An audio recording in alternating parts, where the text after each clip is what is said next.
Hi, it's Miranda. And Natalie from Custom Crops. And it is a new year. Aren't you excited to be here? I am. We're back. We've heard from a lot of you that you're interested in seeing more projects and you miss us, and we miss you too. We've totally missed you, and we've been so ready to start out the new year. We've just been stirring up some ideas. And there are a lot of new things, Miranda. There's new things, but I can't quite put my finger on them. Yeah, a couple of new things. Miranda colored her hair. Yeah. And what other exciting news? My braces are gone. Her braces are off, so it will still be the same Yeah. old Miranda, just without the braces. I will hopefully be smiling a lot more and not closing my mouth, so hopefully. So you have a really cute project for us today. Yes, thought I'd start out with Valentine's Day is next month, and Just so right of around the course corner. it's fun to get some ideas before the holiday actually gets This here. is super cute. I love this. What in Thank this paper you. is awesome. Pink paisley have- has the cutest, They do. cutest Yeah. Valentine paper. And we actually, I used 3 different patterns, but I just used the back of one, so it's That's only great 2 about sheets of double-sided paper. paper. Exactly. And of course it already coordinates, so that's nice. Also, we thought of, Natalie helped me with this, putting some stitching around the edge. This is the just solid craft paper by Jilly Bean. And so she's going to help me with that because I am a little rusty with That the is sewing a very, machine. we've seen that in a lot of cards. It's very trendy. If you have a sewing machine that's stuck away in a closet somewhere, or Bring it out. bring it out, get it in your crop room, and just start sewing. Do some It's experimenting. a big trend right now, and it really does add a lot to It your does. card if you're just needing that little extra something. Yeah, very cute. But other than that, we use some Melissa Francis. This is the mica flakes, and this is what is crepe it? paper? Crepe paper. And we use the Spellbinders and the Alphalicious cartridge, and that's it. So let's get started. Okay. So we're going to do this little stitching that goes around the border of our card here, and we just did a simple little zigzag stitch. A lot of your sewing machines will have that setting on there. So what we did originally was just took a scrap piece of paper and sewed a little bit just to see what stitch we liked in terms of stitch length and which stitch type we liked. So we wanted to start from this point and go all the way around and have it ending right here. So just make sure that you're starting right where the crease is, where your card is folded, and that you have your actual card folded out. Otherwise, it's going to be sewn together. Yeah. Okay. So you want to turn your card this way. We go. Yeah.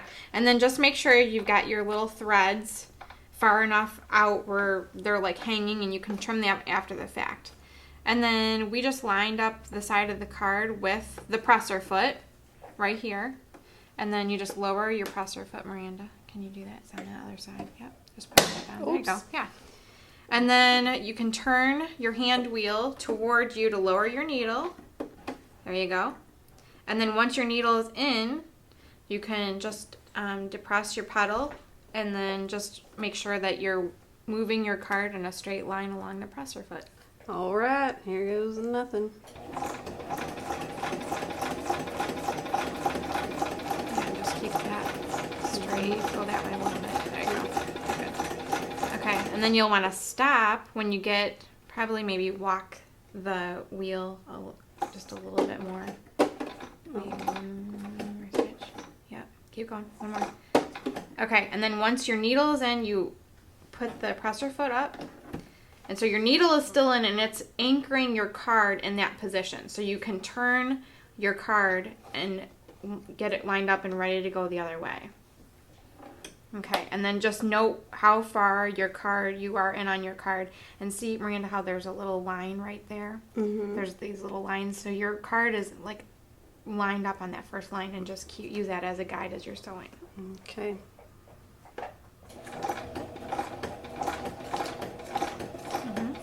Good job. This is very, very easy technique, and like Miranda said, it really adds a lot to your card.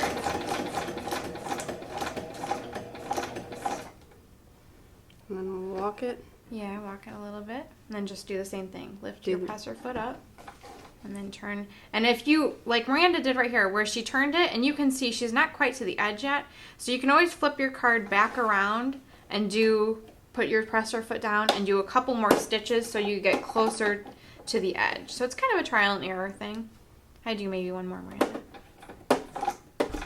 There you go. Now turn it and see what happens.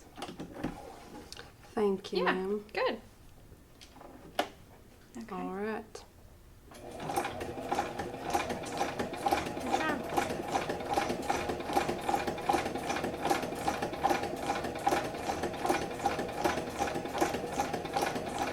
And then when you near the top of the card, right there, you should have a reverse switch that's on your machine somewhere. So we're just going to, Miranda's going to put the reverse in action, do a couple stitches. Just, yeah, you're fine. Just walk it towards you. Are you holding it down? Mm-hmm. Okay. Yeah, there you go. Okay. Do a couple stitches so that you're finishing your stitch off, and then release it, and then finish your card up. And this just like kind of ties the stitch off at the top so that it doesn't come unraveled when your card is done. Okay, so then pull the presser foot up and pull your card out. There you go. And then just trim your little threads. Very cute.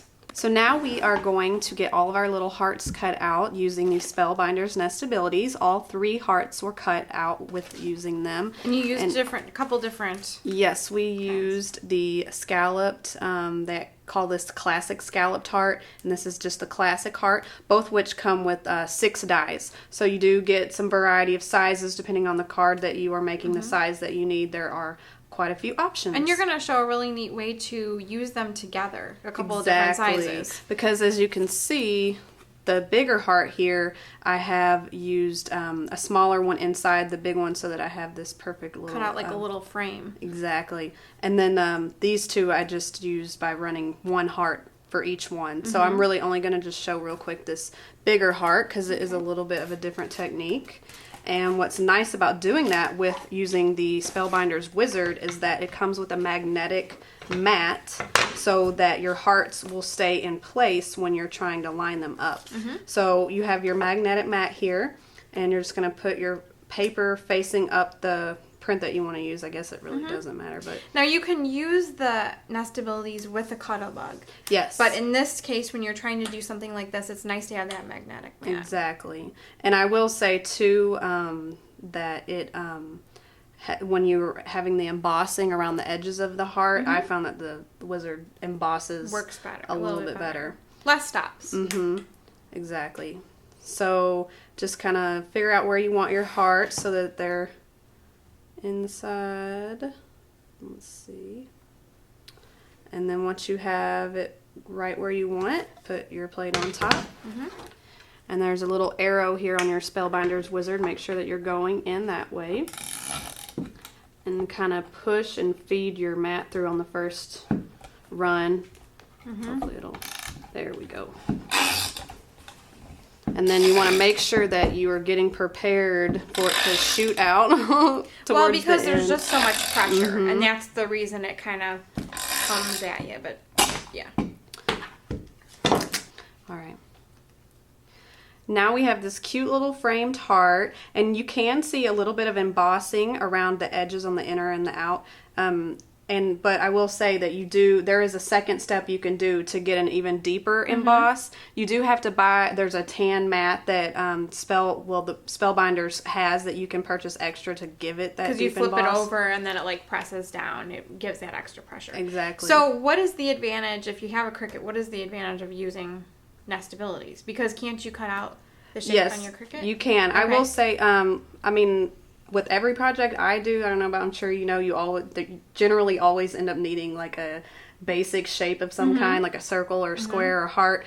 And this just makes it a lot faster, in my opinion, because it's just, you can just whip it out. And you were saying too that with not wasting paper, if you already know you have the size right in front of you, you know the heart is going to be this big. It's easier to use scraps sometimes with the Wizard and the Nestabilities.